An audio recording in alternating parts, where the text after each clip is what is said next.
माजी आमदार ऋतुराज पाटलांच्या दक्षिण मतदारसंघामध्ये 13 गावांसाठी त्यांनी एक योजना मोठी मंजूर करून आणली होती. ती 27 महिन्यात पूर्ण व्हावी अशी अपेक्षा होती. मेगा इंजिनिअरिंग जे या सरकारचं जावई आहेत त्यांच्याकडे हे कॉन्ट्रॅक्ट आहे. अजून कुठलंही काम झालेलं नाही. त्यांना मुदत 2026 पर्यंत दिलेली आहे. त्या 26च्या मुदतीतसुद्धा त्या ठिकाणी काम अपूर्ण आहे. त्यामुळे ऋतुराज पाटील आणि सर्वांनी या 13 गावातल्या महिलांसकट घागर मोर्चा काढण्याचा निर्णय घेतला आहे. कारण की भर उन्हाळ्यात आता पाणी मिळत नसेल तर योजना ही रखडली गेलेली आहे आणि जे सरकारचे जावई आहेत मेगा इंजिनिअरिंग ते काम करायला तयार नाहीत. त्यामुळं सरकार आणि मेगा इंजिनिअरिंगच्या विरोधातला हा उद्या घागर मोर्चा. निवडणुकीत गोकुळ उत्पादक विरुद्ध बाकीचे असणार आहेत. गोकुळ उत्पादक हा शेतकरी आमच्याबरोबर असणार आहे, डेरे आमच्याबरोबर असणार आहेत. कारण की जो शब्द मी दिला होता की 2 रुपये दरवाढ देऊ त्याच्यापेक्षा आम्ही जास्त दरवाढ गोकुळच्या माध्यमातून दिलेला आहे. काटकसरीचा कारभार केलेला आहे. कुठल्याही कर्मचाऱ्यांना कुठलाही त्रास 5 वर्षामध्ये या ठिकाणी झालेला नाही. किंबहुना सगळ्यांना बरोबर घेऊन जाऊन गोकुळची प्रोडक्टिव्हिटी वाढवणं, नवे बाय प्रोडक्ट्स आणणं, या सगळ्या गोष्टी आम्ही केलेल्या आहेत. त्यामुळे आम्हाला विश्वास आहे की लोक आमच्याबरोबर राहतील. आज सुप्रीम कोर्टानं न्याय दिलेला आहे आम्हाला. त्यामुळं आत्ता चर्चा सुरू होतील. एकदा ठराव गोळा झाले कारण की शेवटी हे नंबर्सवर सगळ्या गोष्टी त्या ठिकाणी अवलंबून आहेत.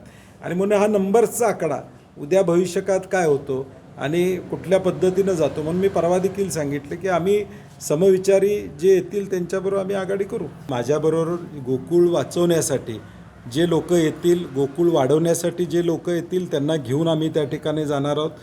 पक्षीय राजकारण हे आमची इच्छा आहे की पक्षीय राजकारण या कुठल्याही संस्थांमध्ये असू नये ही आमची भूमिका त्या ठिकाणी. कारण की 5.5 लाख शेतकरी यामध्ये आहेत आणि म्हणून आता उलट्या बाजूनं काय करतात मला माहीत नाही, परंतु माझी भूमिका स्पष्ट आहे. नाही, मधल्या काळात विनय कोरे जे त्या घटक पक्षाचे आहेत त्यांनी तशा पद्धतीची काही प्राथमिक चर्चा अनेकांशी केली होती. परंतु त्यानंतर निवडणुकाच पुढं गेल्यामुळं ती चर्चा थांबलेली आहे. अजून तशा पद्धतीचा कुठला प्रस्ताव माझ्याकडे काय आले नाही. अजून प्रस्ताव आलेला नाही. त्यामुळे प्रस्ताव आला तर मग त्याचा विचार केला जाईल. परंतु आज प्रस्ताव नसल्यावर मी त्याच्यावर बोलणं संयुक्तिक राहणार नाही. सरकारलाच आहे. म्हणजे आज महायुतीतले घटक त्या ठिकाणी प्रशासक कोणी आणला?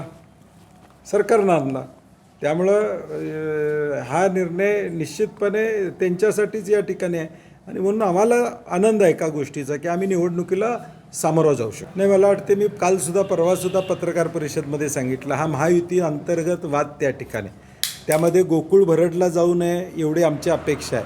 आणि कोल्हापुरातली जनता सुज्ञ आहे. हे निवडणुकीच्या आधीच ह्यांच्यात एवढी भांडणं असतील तर उद्या निवडणुकीला सामोरं जाताना काय करणार आहेत. त्यामुळे निश्चितपणे एक चांगला पर्याय आम्ही देऊ. सुप्रीम कोर्टाच्या निर्णयाचं दूध उत्पादक म्हणून आम्ही स्वागत करतो. जे षडयंत्र रचलं होतं प्रशासकाच्या माध्यमातून या गोकुळवर ताबा मिळवायचा ते हाणून पडलेलं आहे. आणि निश्चितपणे गोकुळचा दूध उत्पादक यामध्ये सकारात्मकरित्या उद्याच्या निवडणुकीमध्ये सहकार्य करेल अशी आम्हाला अपेक्षा आहे. आम्ही सातत्यानं म्हणत होतो की 1200चा निकाल लवकर लावून या संस्था मतदानास पात्र करून, ज्या पात्र असतील त्यांना पात्र करून ताबडतोब निवडणुका घ्या. कारण की शेवटी मतदानाचा हक्क हा राहणं अत्यंत गरजेचं आहे. घाई गडबडीत राज्य शासनानं जो कायदा त्या ठिकाणी केला, शेवटच्या दिवशी अधिवेशनात ताबडतोब प्रशासक नेमण्याची कारवाई झाली. अगदी 4 वाजता प्रशासक साताऱ्यावरून डायरेक्ट पोचतात. हे सगळा गौड बंगाल होता. आणि मला वाटतं एक दूध उत्पादकाला कोल्हापूर जिल्ह्यातला दिलासा मिळाला असं म्हणायला हरकत नाही. आता